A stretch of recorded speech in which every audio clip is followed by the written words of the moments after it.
Semangat pagi, semangat untuk belajar kimia. Nah, kita lanjutkan dengan konsep dasar reaksi reduksi oksidasi atau redoks. Jadi ini adalah materi lanjutan dari aturan bilangan oksidasi. Jadi untuk mempermudah materi ini ada baiknya tadi pahami dulu mengenai aturan bilangan oksidasi. Itu semakin membantu Anda dalam memahami belajar materi konsep dasar redoks. Nah, berikut adalah peristiwa atau kejadian yang dekat dengan kehidupan kita yang melibatkan reaksi redoks. Kira-kira reaksi redoks seperti apa yang terjadi pada peristiwa tersebut ya?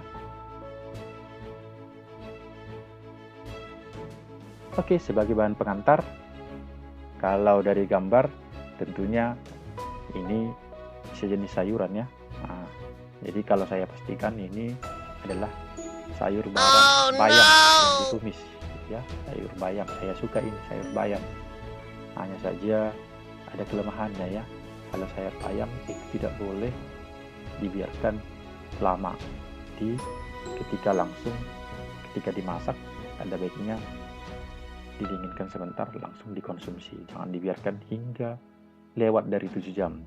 Karena bisa jadi berbahaya. Nah,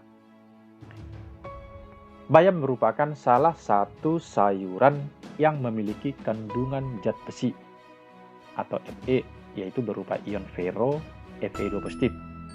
Selain zat besi, bayam juga mengandung ion nitrat NO3 negatif. Bagaimana reaksi reduksi oksidasi atau redoks kedua ion dalam bayam tersebut? Atau pernah juga lihat kembang api ya? Nah, kembang api akan memancarkan nyala yang sangat terang. Nah, biasanya ini dinyalakan pada malam hari-hari besar. Nah, hal ini karena magnesium yang merupakan salah satu bahan baku kembang api bereaksi dengan oksigen di udara, sehingga magnesium tersebut menimbulkan nyala terang. Reaksi yang terjadi dalam nyala kembang api juga merupakan salah satu contoh reaksi redoks. Nah, ini contoh kembang apinya ya. Jadi kembang api katanya mengandung unsur magnesium, juga mengalami reaksi redoks di udara. Kita mulai dari yang pertama, yaitu perkembangan konsep redoks. Jadi ada beberapa pandangan mengenai definisi atau konsep redoks ya. Nah, konsep reaksi redoks itu dapat diambil berdasarkan pengikatan dan pelepasan oksigen. Berarti ada pengurangan dan penambahan oksigen. Lalu boleh juga konsep reaksi redoks itu dikaji dari pengikatan dan pelepasan elektron. Lalu yang ketiga, ada juga pengkajian konsep redoks dari kenaikan dan penurunan bilangan oksidasi. Hanya tadi kenaikan dan penurunan bilangan oksidasi ini sangat ditekankan nantinya. Jadi, mau tidak mau, cara menentukan bilangan oksidasi juga harus dikuasai. Kalau belum dikuasai, kembali ke video sebelumnya ya. Di edisi sebelumnya itu sudah sangat jelas, yaitu aturan bilangan oksidasi. Nah, konsep reaksi reduksi oksidasi ditinjau dari pengikatan dan pelepasan oksigen.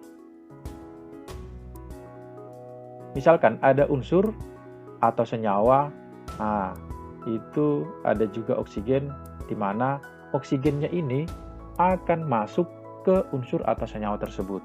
Berarti dapat dikatakan unsur atau senyawa tersebut itu mengikat oksigen. Jadi peristiwa ini disebut dengan oksidasi, yaitu peristiwa mengikat oksigen, menggabungkan dengan oksigen, gitu ya, atau penambahan oksigen boleh juga. Maka sebaliknya untuk reaksi reduksi, di mana pada reaksi reduksi senyawa tentunya itu akan melepaskan oksigen. Reduksi adalah peristiwa pelepasan oksigen. Maka senyawa tersebut akan mengalami pengurangan O. Oksidasi adalah reaksi pengikatan atau penggabungan oksigen, sementara reduksi adalah reaksi pelepasan oksigen. Jadi oksidasi dengan reduksi itu berkebalikan ya. Nah, contoh oksidasi atau pengikatan oksigen, ini contoh dalam kehidupan sehari-hari, ini peristiwa korosi ya. Nah, ini terjadi karena besi bereaksi dengan oksigen di udara atau uap air juga ya, yang ada di udara. Ini kembang api tadi. Nah, ini juga peristiwa pembakaran ya. Nah, di mana perkaratan besi ini ada reaksinya. Ini termasuk reaksi reduksi pembakaran magnesium, pembakaran metana, etanol. Nah, jadi coba diperhatikan, ini identik dengan penambahan oksigen semua ya. Tambah oksigen, tambah oksigen, tambah oksigen, tambah oksigen. Jadi reaksi seperti ini ditambah dengan oksigen langsung saja dinyatakan sebagai reaksi oksidasi atau pengikatan oksigen. Sementara contoh reaksi pelepasan oksigen, nah itu berupa reaksi antara tembaga dua oksida dengan gas hidrogen, reaksinya demikian. Lalu ada juga reaksi antara biji besi hematit, ini nama mineralnya ya, dengan karbon monoksida. Jadi reaksinya juga sudah disediakan. Lalu konsep reaksi redoks yang kedua adalah ditinjau dari pelepasan dan pengikatan elektron. Nah, sama halnya dengan konsep sebelumnya, suatu unsur atau senyawa ketika dia melepaskan elektron, nah, maka ini disebut dengan peristiwa oksidasi. Maka oksidasi sama dengan melepas elektron. Atau dengan kata lain, unsur atau senyawa tersebut akan kekurangan elektron. Nah, atau elektronnya berkurang. Nah, itu boleh juga ya. Lalu untuk reduksi, ya pasti sebaliknya, unsur senyawa yang mengalami penambahan elektron atau menangkap elektron. Nah, demikian. Jadi, reduksi dan oksidasi itu selalu berkebalikan. Ya. Nah, contohnya dapat dibuat demikian. Na ini berubah menjadi ion positif tambah elektron. Kalau kita uraikan lagi ke nomor atomnya atau ke jumlah elektronnya, ini boleh ya. Di sini 11, ketika Na positif jadi 10 ya. Kenapa? Karena elektronnya ada lepas 1. Demikian. Nah, boleh disimpulkan kalau pelepasan elektron identik dengan pembentukan ion positif pada logam. Nah, sementara contoh reduksi atau mengikat elektron demikian. Nah, jadi boleh disimpulkan pembentukan ion positif pada umumnya itu reaksi oksidasi, pembentukan ion negatif itu reaksi reduksi. Atau dengan kata lain, biar lebih mudah, kalau oksidasi tambah elektronnya di kanan, ini ya. Sementara kalau reduksi tambah elektronnya di sebelah kiri. Bisa dibedakan ya. Nah, jadi lebih mudah. Ini dia ya, pembentukan ion positif kalau dia oksidasi, pembentukan ion negatif kalau dia reduksi. Nah, ini contoh dalam proses serah terima elektronnya, di mana Na yang mempunyai satu elektron valensi itu akan menyerahkan elektronnya ke Cl dengan elektron valensi 7. Dapat dikatakan Na-nya melepas, sementara Cl-nya menangkap. Na-nya melepas membentuk ion positif, sementara Cl-nya menangkap membentuk ion negatif. Maka dihasilkanlah senyawa NaCl. Maksudnya, ini proses oksidasi, pembentukan ion positif, lalu pembentukan ion negatif, proses reduksi. Lalu konsep yang terakhir adalah konsep reaksi reduksi berdasarkan kenaikan dan penurunan bilangan oksidasi. Dan untuk seterusnya kita lebih sering menggunakan konsep yang ini ya. Jadi tetap disarankan penentuan bilangan oksidasi wajib dikuasai. Oke, langsung oksidasi sama dengan reaksi kimia yang di dalamnya terjadi kenaikan bilangan oksidasi. Sementara reduksi langsung saja reaksi kimia yang di dalamnya terjadi penurunan bilangan oksidasi. Maka apakah yang dimaksud dengan redoks? Redoks itu singkatan ya, reduksi dan oksidasi. Maka dapat disimpulkan, redoks adalah reaksi yang di dalamnya terjadi peristiwa oksidasi dan reduksi sekaligus. Gitu ya. Jadi kalau kita ambil dari konsep kenaikan dan penurunan biloks, maka reaksi redoks adalah reaksi yang di dalamnya terjadi peristiwa kenaikan bilox dan penurunan bilox sekaligus gitu ya. Dalam satu reaksi ada unsur yang naik biloxnya, ada unsur yang turun biloxnya, itu dinyatakan reaksi redoks. Nah, jadi contoh reaksi oksidasi, kalau hanya oksidasi ini, masih ingat kan bilangan oksidasi Ba0 karena unsur bebas. Ini bilangan oksidasi Ba2 positif 2 karena apa? Ini ion monoatomik. Jadi biloxnya naik dari 0 menjadi 2. Nah, ini si C, bilangan oksidasinya juga naik dari 0 menjadi 4. Nah, itu termasuk contoh reaksi oksidasi. Sementara reaksi reduksi demikian.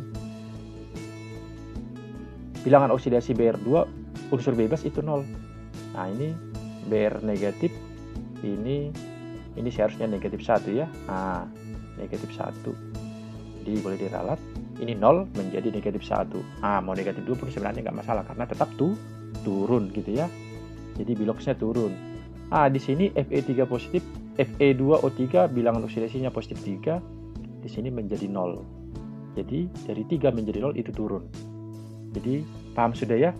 Kalau oksidasi biloxnya naik, kalau reduksi biloxnya turun. Kalau redoks di dalamnya ada yang naik, ada yang turun.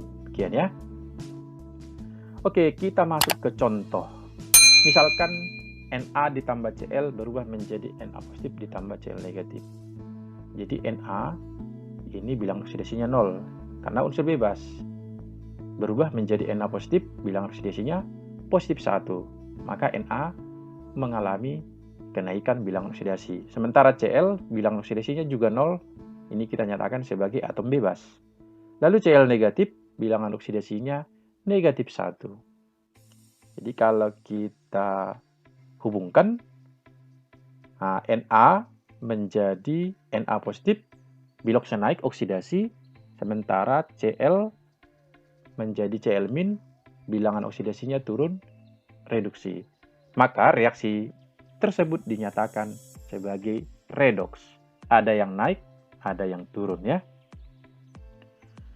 Nah, jadi ini boleh contoh tambahan untuk semakin memantapkan mengenai konsep redoks. Tentukanlah reaksi berikut termasuk reduksi, oksidasi, redoks atau bukan redoks. Jadi, apakah reduksi saja, oksidasi saja, ataukah redoks, atau malah bukan redoks. Kita mulai dari yang pertama, CO2 berubah menjadi C2O4, jadi 2 negatif. Nah, kalau kita uraikan bilangan oksidasinya, ini kalau sudah bisa dengan cepat. Nah, ini boleh diuraikan, di mana C dari 4 menjadi 3, bilangan oksidasinya turun, berarti reaksi reduksi. Demikian ya. Jadi kalau hanya mengalami penurunan, namanya reaksi reduksi. Nah, hitung-hitung dari mana 4-nya, ini dari mana 3-nya. Ayo kita kembali lagi buat caranya. Sesuai dengan aturan senyawa di dalam bilangan oksidasi bahwa jumlah bilangan oksidasi atom-atom dalam senyawa itu sama dengan 0. Jadi C, bilangan oksidasi C maksudnya ditambah dengan 2 bilangan oksidasi O sama dengan 0. Nah, di C itu ditanya, sementara O udah ketentuan negatif 2, maka diperoleh C sama dengan 4. Singkat caranya ya, itu kalau cara lambatnya. Itu dia. Lalu boleh juga dari C 2O4 2 negatif. Kok bisa bilangan oksidasi si C aja 3? Caranya 2 kali C ditambah 4 kali O sama dengan negatif 2, sama dengan muatan. 2C ditambah 4 kali negatif 2, 0. Maka diperoleh bilangan oksidasi si C sama dengan 3. Jadi dari mana 4 dan 3-nya sudah jelas ya? Nah, diuraikan. Lalu contoh kedua, MnO4 berubah menjadi MnO4 negatif. Kita uraikan bilangan oksidasinya demikian. Di mana Mn berubah dari 2 menjadi 7. O-nya tetap. Jadi Mn mengalami kenaikan berarti dia termasuk reaksi oksidasi karena bilox naik. Nah, dari mana 2 dan 7-nya? Nah, kita buat lagi caranya. Mn ditambah O, biloxnya 0. Mn ditambah O itu negatif 2, biloxnya 0. Maka diperoleh Mn-nya 2. Sementara 7-nya dari mana? Kita perhatikan Mn ditambah 4O negatif 1 karena muatannya negatif 1. Mn ditambah 4 kali negatif 2 sama dengan negatif 1. Ingat, O sudah ketentuan negatif 2. Maka Mn sama dengan 7. Nah, demikian ya. Jadi jelas cara perhitungannya. Lalu yang ketiga, nah ini lebih mudah. Bilangan oksidasi Na 0 karena unsur bebas. Cu 2 positif, positif 2 karena ion monoatomik. Na positif, positif 1. Cu 0 karena unsur bebas. Jadi bilangan ini yang di depan ini, atau kita kenal nanti dengan koefisien, ini tidak berpengaruh terhadap bilangan oksidasi ya. Nah, di dalam penentuan redoksnya, bilangan-bilangan ini tidak berpengaruh. Coba kita perhatikan siapa yang berubah. Yang pertama Na, dari 0 menjadi Na positif. Maka termasuk reaksi oksidasi karena naik. Sementara Cu dari positif 2 menjadi 0 turun, termasuk reaksi reduksi. Maka reaksi tersebut atau reaksi bagian C ini termasuk reaksi redoks karena ada reduksi, ada oksidasi. Lalu yang D. Nah, kita uraikan biloksnya demikian. Nah, ini tentunya udah bisa ya caranya. H positif 1 supaya 0 negatif 1. Nah, boleh dengan cara-cara yang lain biar semakin cepat. Gitu ya. Ini diharapkan penentuan bilangan oksidasi boleh lebih cepat. Maka kita perhatikan bilangan oksidasi atom apakah yang berubah? Nah, sepertinya tidak ada yang berubah ya. Hanya tetap 1 di kiri dan di kanan. Cl-nya tetap negatif 1. Na-nya sama-sama positif 1. O-nya juga sama-sama negatif 2. Maka reaksi bagian D ini bukan merupakan reaksi redoks. Biloks tetap karena tidak ada yang berubah. Jadi boleh dikatakan reaksi kimia biasa.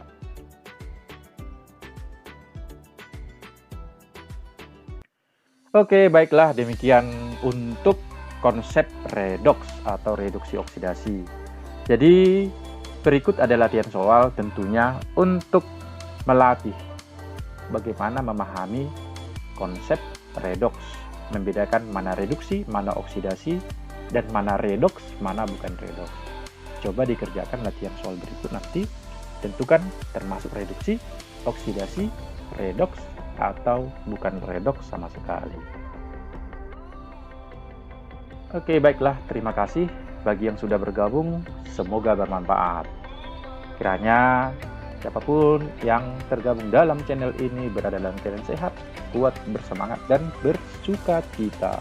Semangat pagi, semangat untuk belajar kimia.